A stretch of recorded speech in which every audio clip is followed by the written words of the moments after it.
Okay, so I am married to Aidan and we've been married for the last 30 years. And we have 3 children, Elise, who's 28, and Evan, who's 18. And then we had a little boy, Brian, who we lost 20 years ago in an accident when he was 4. So he would have been 24 this year. And I suppose that's my home life.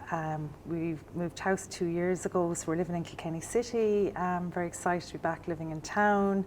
Started life as a librarian and worked there for nearly a year and decided it wasn't really for me. Broke my mother's heart, gave up my good government job, and I went into insurance 34 years ago. And look, if anyone says insurance is boring, I'll tell them they're wrong. Absolutely love it. Every day is different. I've worked for 3 different insurance companies. I spent my first 10 years with Allianz, learned an awful lot there. Moved then to work for Aviva, which was just transformational for my career, for who I worked with, how I was trained, just learned so much, spent 14 fabulous years there. And I moved to FBD 10 years ago. And your role today in FBD? So my role in FBD today, I'm currently the HR director. But my background is very much sales. I would have started in FBD as branch manager in Wicklow. I was there for 2 really, really good years, learned an awful lot about the business. And then 4 years ago, an interim position came up here where they needed a HR director on an interim basis.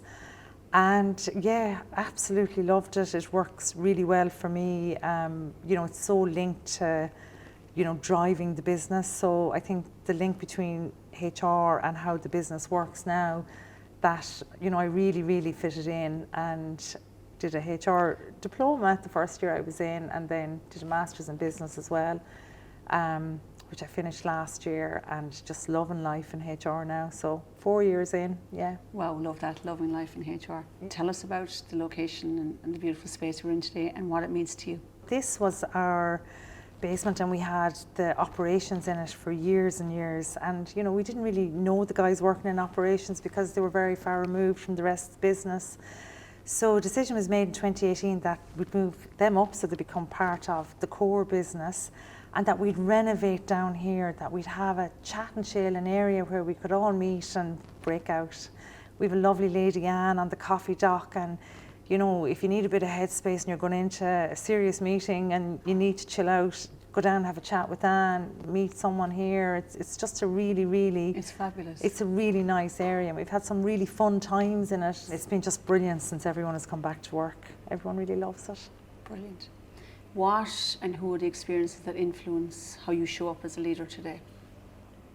Probably before we lost Brian, I probably was a very different person. Still career focused, but probably not as ambitious or as work orientated, even though I hope I have the balance right now between work and home. I think when we lost Brian, we would have made a commitment that we were going to live our life for him, and we were going to try and be the best we could be at whatever we did going forward. In fairness to Aviva, they would have offered me a position as a branch manager, which was a huge leap of faith for them as well, considering what I'd been through. And because they had that faith in me, I was so committed to delivering for them that I think it just shaped an awful lot of who I am now and how I show up all the time. What would you say are the essentials of being a great leader? Being accountable yourself, and as a leader, holding your people accountable is really important. And then for me personally, it's really important that my team trusts me, and that, even in the organisation, that there's trust for leaders. I think it's really important. Work-life balance. I believe it is that integrated life. How do you balance it now? Well, one thing I've always been really strong on, and I know in fairness, Elise and Evan would say I was always good at it, is I work very hard Monday to Friday, but come 5 o'clock on Friday, I completely switch off. And I really believe that that's just so important, that when you come back in on Monday, then you're bringing in a better version of yourself every Monday by taking that time out. So that's really important. And I love that quality time at the weekend, and big into sporting events and, going to the races and going to hurling matches. All those things mean an awful lot to me. What I've got better at now is looking after myself personally, especially in the evenings during the week. A lot of that I know, I would have spoken to you about it as well. And treating it like a work appointment, that making myself go for that run, going to the gym, attending the personal trainer, and even if it's only 40 minutes, 2 or 3 evenings a week, giving myself that, I find it's really good for my mental health if I do that during the week as well. I was always good at the weekends though. Which is fantastic. There's so many leaders, and you know many of them, who are stuck on the treadmill of busyness. If you were to suggest one step for them to slow down and prioritise. Yeah, no, I can't always say I was brilliant at it myself, but I hope I've got better. That I take that hour or two, and I love buying a blank notebook, a new notebook, and write down, like, you know, well, what did I do this week, but what's important that I do next week. And it's just that space to think what's worked well, but what do I need to do differently. Let's say you had lots of people in the room here who had the gift of leading people. What advice would you give them to unleash the best in their people? I think it's share what's working, share what's not working, coaching your team to be the best leaders they can be. I think that's the greatest gift I can give. Brilliant. You know, in your experience and your honest belief, can you lead with that sense of authenticity and courage and simultaneously drive profits? I think I'm a living example of it. We really believe that it's our people and how we develop our people and how our people show up that's what will deliver the right results for us and the profit. I love seeing people getting promoted and investing time if you see potential in someone. And you know, there's so much, we have so many amazing staff in FBD, and you really just want to unleash that potential, which is what will actually deliver our long-term business results. Brilliant. And maybe to extend that, you know, we talk a lot more, and I'm sure you hear me talk about, you know, leaning in more to our vulnerability and you know, your views and bringing more of your vulnerability into work. Yeah, well, now I sometimes worry I show too much of it. I'm very open, and that's just my style. If I've done a meeting where I feel I could have shown up better, I'll share that with my team. And I'll ask them for feedback as to what do they think I could do the next time, or so I'm quite happy to share my own weaknesses, because I feel then that they're more comfortable as well. If they're worried about something or something goes wrong, I know they'll tell me.